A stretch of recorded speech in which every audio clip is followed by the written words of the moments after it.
Bonjour à tous. Eh ben voilà, je fais une vidéo aujourd'hui alors que j'en ai déjà posté une hier soir.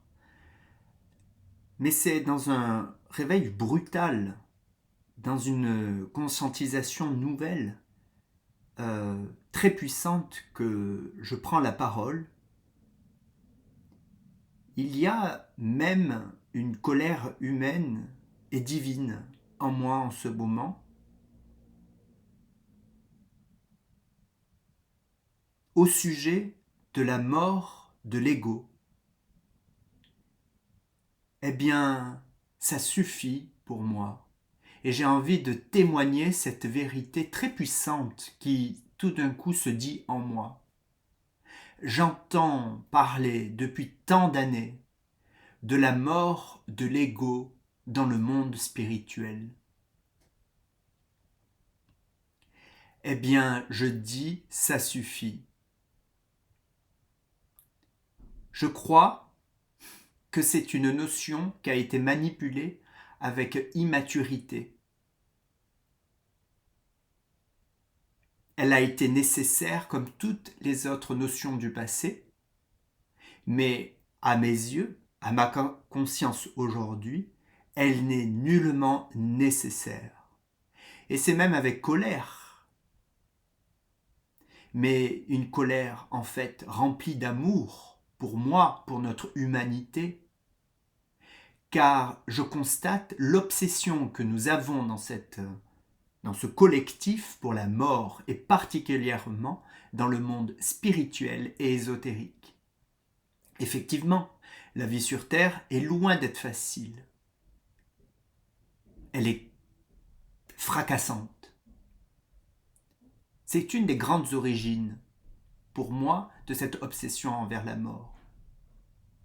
Mais alors que nous sommes déjà abîmés, fracassés par cette expérience de la vie humaine, et je crois que nous sommes bien nombreux à cela, je crois même tous, nous allons encore plus terroriser l'enfant intérieur, notre personnalité, en lui disant tu dois mourir, tu dois disparaître en réalité. C'est horrible. Il n'est nullement question de la mort de l'ego. J'en suis convaincu. Il est question de guérir l'enfant. Il est question de guérir notre part abîmée, fracassée, arrachée, de lui amener tout l'amour plutôt que de lui amener une guerre, une disparition, un écrasement. C'est parce que l'enfant est guéri, apaisé, que le silence advient et que la clarté de l'esprit que nous sommes advient. Quelle folie meurtrière que de vouloir encore écraser la personnalité, notre ego dans cette humanité. Combien de spiritualité, d'ésotérisme parlent sans cesse de cela. Et j'ai envie de dire un grand fuck. Un grand point de la table, un point sur la table. Car je crois cette notion bien nocive, bien morte vivante.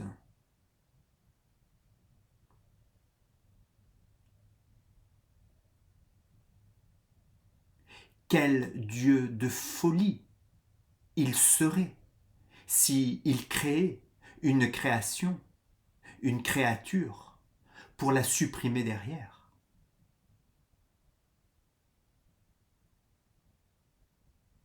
Cette création est à être sublimée, illuminée plutôt, pour qu'elle donne le meilleur d'elle-même. Et nous sommes arrivés, les amis, j'en suis sûr, au meilleur, au sommet de nous-mêmes.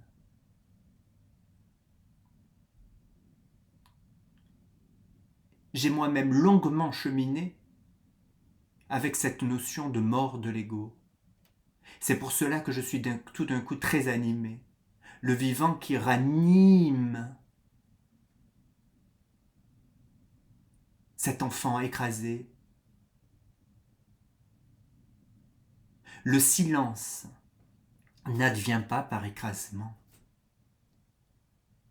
Le silence advient par l'amour.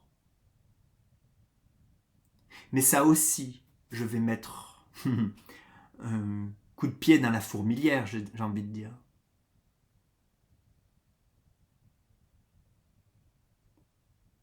Quasiment toutes les spiritualités parlent du silence. Ça aussi, pour moi, ça suffit. Je crois que nous avons été assez dans la méditation, dans la contemplation et dans le silence. Qu'est-ce qui, pour moi, advient après le silence? C'est la parole. Pour moi, il est temps de prendre sa parole.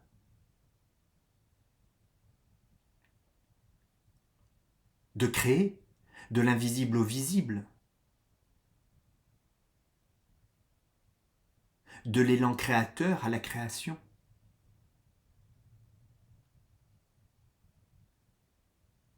Je constate de plus en plus combien pour moi, dans mon chemin de conscience, il s'agit d'être révolutionnaire, dans le sens de retourner toutes les notions qui ont été passées. Et encore une fois, j'ai envie de m'appuyer sur ce livre qui m'accompagne tant, Dialogue avec l'ange, où son message principal, si je le synthétise, pour moi, c'est quitter l'ancien pour aller au nouveau. La mort n'est plus, ils le disent très régulièrement, et moi j'entends là-dedans, la mort de l'ego n'est plus. Honorons notre psychisme, honorons notre humanité, arrêtons de vouloir la supprimer, de s'en détacher à tout prix. Je fais le pari que Dieu a envie de voir sa création debout et non rampante sur le sol. Car indignes, nous sommes dignes. Nous sommes complètement tous dignes, jusqu'à la moindre cellule.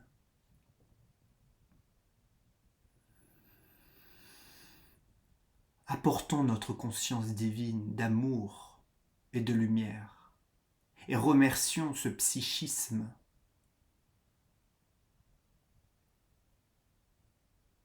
pour la place qu'il fait au nouveau, à la souplesse dont il fait preuve en ce moment à vivre des nouvelles représentations du monde, à faire place au nouveau.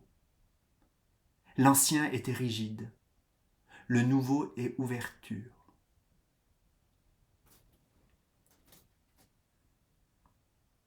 Ça me donne la sensation de mettre un coup de pied dans la fourmilière. Pour moi, c'est beaucoup intérieurement.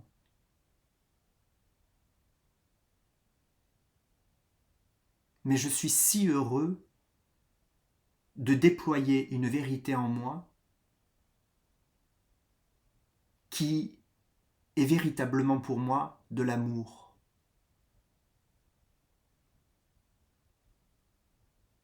Car l'amour fait naître, l'amour fait renaître, l'amour ne détruit pas. Il s'agit de sortir de notre ignorance, de l'ombre. Et pour moi, cette parole, ça en est un acte. Et encore une fois, je parle à partir de l'unique vérité de moi-même, de ce relatif,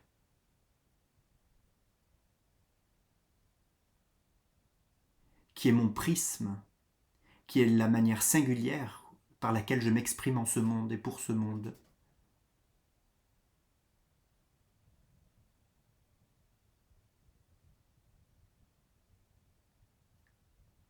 Que ça parle ou ça parle pas. En fait, je préférerais évidemment qu'il y ait des résonances. Mais j'allais dire, peu importe, car c'est libérateur pour moi. Et et donc, puisque je suis jamais coupé du collectif, cela peut-être apportera résonance, éclairage,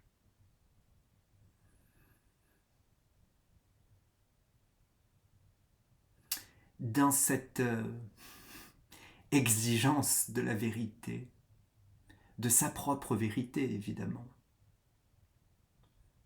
Qui suis-je? C'est hyper exigeant, mais si grand, si glorieux, si splendide.